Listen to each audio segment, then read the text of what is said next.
I want to talk about fingerboarding history. Not the moments everybody agrees are important. I mean to talk about the early online era, before algorithms, before professional sponsorships, before everything starts to feel kind of the same. But every once in a while you find something that does not quite fit. An old clip, a setup that looks completely unfamiliar, and for a second it clicks. There was a whole world here, and that's what I want to look at today. There are people quietly saving this stuff. Clips, usernames, forum posts, and that work matters because once it's gone, it is gone. And whole eras, memories, and people just disappear along with it. So this video is about the early online English-speaking fingerboard community, roughly 2000 until around 2006 or 2007. A lot of what fingerboarding is started during this time period. Before we start, I want to highlight one thing real quick. This isn't the full fingerboard history. There were incredible scenes online happening all over the world around this time, and this is just one component of it. One grain within that whole online fingerboard scene. If you're starting anywhere, you need to start with Beau Marchant. Around 1999 and 2000, Beau, along with Darren Langhorst and Matt Johnson, were already operating at a whole nother level. Clean, technical, intentional. While most people were just trying to land combos and they did it quite sketchily, Beau was putting together nollie and switch lines that just looked effortless. His tribute part in the 2001 video Anonymous still holds up to this day. Hasn't aged, and that's pretty rare, especially for this time period. And then there's Dennis Steemack, the founder of Skateboard Naked. Even though that brand focused mostly on the skateboarding scene within Concord, California, Dennis became known for his fingertipping style in fingerboarding, and that influenced a ton of people. His heel flips were perfection. They were precise. And he did this by applying the perfect amount of pressure right before he popped, and then he was able to control it. Remy Gardner's, the founder of Hell's Nails, took that idea even further. And at one point, Remy was ranked #1 on techdex.com. And it makes sense. He could pop his boards absurdly high and still stay completely locked in. And that level of consistency really wasn't all that common yet. And he's actually still active today, running the HN Premium Fingerboards brand. Be sure to check him out. Scott Hitkowski was everywhere during this era. Brands such as Regulation Newer Tech, full-length video parts, and later on handboarding. Eventually, he stepped away from the scene and is now lost. Raymond Rivera, who was the founder of Vegas Fingerboards, pushed a more aggressive, skate-inspired Hesh approach. Big rails, big gaps. And a lot of the fingerboarders at that time followed in his footsteps. Dan Meckler, Garrett Bauman, Kevin Sari, Brandon Poquette, Jason Clark, all pushing things in a different direction and pushing things further. Now there's something important about this period. Professional fingerboard gear really didn't exist yet, at least not in the way we think about it now. Most people were riding tech decks or fingerboard brand products. They may be riding some offshoot brand that barely lasted long enough to even get a logo, and that was pretty standard. Your setup wasn't this curated perfection tuned to your taste. It was just what you had. Obstacles were whatever you could find, usually a textbook, a binder, a stapler. Maybe if you were lucky, you could get a ramp from like Buckle Down. Most of us had those plastic tech deck ramps. And if you were even earlier, like the late 80s or 90s, you may have had some of those balsa wood ramps that Tony Hawk released, like the Hawkster brand ones, or the TNC Surf Company ones, which made a great video game back in the day, by the way. A lot of people didn't even have that. So what we did during this time is we made it out of cardboard, tape, whatever metal you could bend into a rail.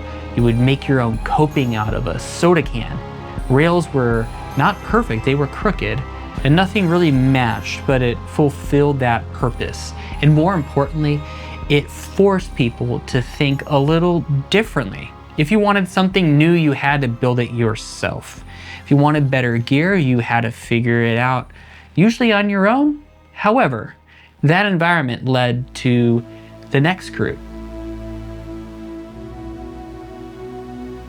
If one name defines this side of fingerboarding, it's Gary Moyer, better known as Mr. Scorpio. If you haven't watched it already, I have a video dedicated to Mr. Scorpio. And his DIY approach didn't just change gear, it changed how people thought. He showed others how to build, how to mod, how to experiment, and that mindset permeated within the scene. Right alongside him was Hydraulic Ed, another early modding figure whose influence is still felt to this day. Double Jointed became the first person I'm aware of to sell standalone single axle modded tech deck trucks. And then more importantly, he showed people how to make them themselves. And that openness really mattered. From 2000 to around 2005, Danny Rodriguez, also known as D-Rod Pod, Cup Holder 8, he was always around. He had a great company called Good Boarders. He had a strong bag of tricks and a great style, but really it was his sense of fun and positivity that helped shape the tone of the early online fingerboard scene. In 2001, Ben Udidan Mist founded fingerboarders.net. While it didn't last long, the impact certainly did. And honestly, the person that might be the most important figure in the entire online English-speaking fingerboard community around this time was Nate Thompson. He founded Fingerflip Inc., also known as FFI, in 2003. He personally pushed technical progression with his very technical fingerboard style, and then later on became an award-winning cinematographer. His influence extends way beyond fingerboarding. Around the same time, Nick Eggert founded the invite-only RZF community, which carried an almost mythical status and was a very elitist and online private fingerboard community. Tina Wayne deserves real credit for keeping FFI organized and safe. She ran a lot of the contests during this time. She held things together. Martin Ilsley, founder of Arctic, Empire and Priest, defined fingerboarding during this time for products. He was known for an extremely technical approach in fingerboarding as well, and at this time he was considered both one of the best brand makers as well as one of the best fingerboarders. And then there's Phil Savage, who helped push fingerboarding towards a video magazine format, and that changed everything. There were a lot of names that don't come up enough or rarely talked about at all. A big name here to me is Larry Osborne, who had a style that would still hold up to this day. And he was one of the earliest online fingerboarders that I personally interacted with, him and Dustin Tice. Eric Smith was just unreal. He won the first FFI Rail Jam and made some of the most important and memorable fingerboard minis during the early YouTube fingerboard era. He was fast, he was precise, he was totally dialed in. Youssef Slimani, who is a Moroccan fingerboarder, is easily one of the most talented fingerboarders during that time period. There was also Alex McMillan, super talented, who had a clean finger-tipping style. He also released Men's Night Out, and then did it again with Men's Night Out 2, which defined that time period.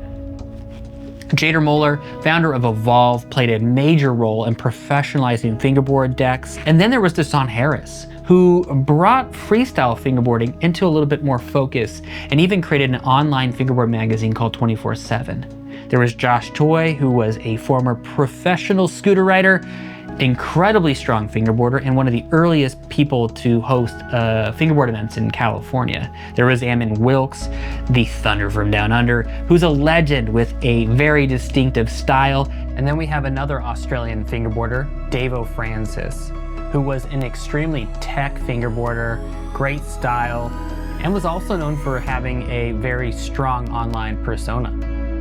And then there's brothers Brandon and Josh Jones, both who left their mark. Brandon through Primo and deck making tutorials, and then Josh, who actually landed, I think, the first 900 on camera. And we can't forget about Justin Clanton, who was a respected fingerboarder, fantastic style. He was also an important deck maker with genuinely high quality products. And some of my favorite people were like Stephen Kai, AKA Outrage Scone, and Michael King Scott.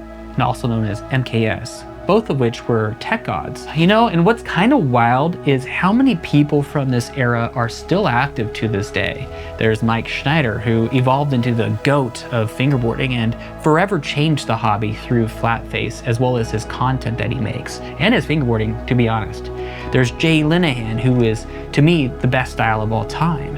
There's Nick Allen, who hosted fingerboard events in California very early on. Andrew Bowman, who's still ripping. Simon Cartledge, who continues to level up the wheel game with cartwheels. Travis Appleman and his brand Waze, putting out high-performing decks. Every single one of those individuals mattered. And then there's Remy Banks, still landing hammers to this day. And that nollie heel crook on the Tech Deck 8-stair, man, people are still talking about it to this day for a reason. And I'd be remiss if I didn't take that narrow lens and zoom out for a second, because a lot of the story gets told through an English-speaking lens. And actually there was the European fingerboard scene, which quite frankly probably did more for fingerboarding during that time period, and they were shaping the culture as well. They also came to the online English-speaking community. There's Joe Leclerc, who introduced one of the earliest dual durometer material wheels with Oirolt before most of us even knew that you could do something like that. Then there was Jerome Veroni, who didn't just make wheels with substance, he really reframed what good quality products and innovation meant. There was Martin Beckmann, who had Fingerboard TV and gave us a memory of past events through both a video format as well as highlighting all these events all over the world with his blog, Fingerboard TV. And then there's Peter Ringel of Prate, Manuel Oberla of Gripskin, and Paolo Malillo of Axe Ramps, who worked both as FFI moderators and helping raise standards there, but also pushed deck making and obstacle making forward in ways that weren't just flashy, but they were foundational and artistic and truly core. There was Fabian Efrobi Schreiter, who just showed up posting the most technically advanced tricks that we had ever seen at the time. We thought they were fake, to be honest. The lines that he made were just reset like what we thought was possible in fingerboarding, and the clips that just made you stop in the forum and just watch them over and over again. Collectively, these creators didn't just contribute, they leveled up the entire fingerboard game. And this is only just a small glimpse of those that were contributing to the online English-speaking community.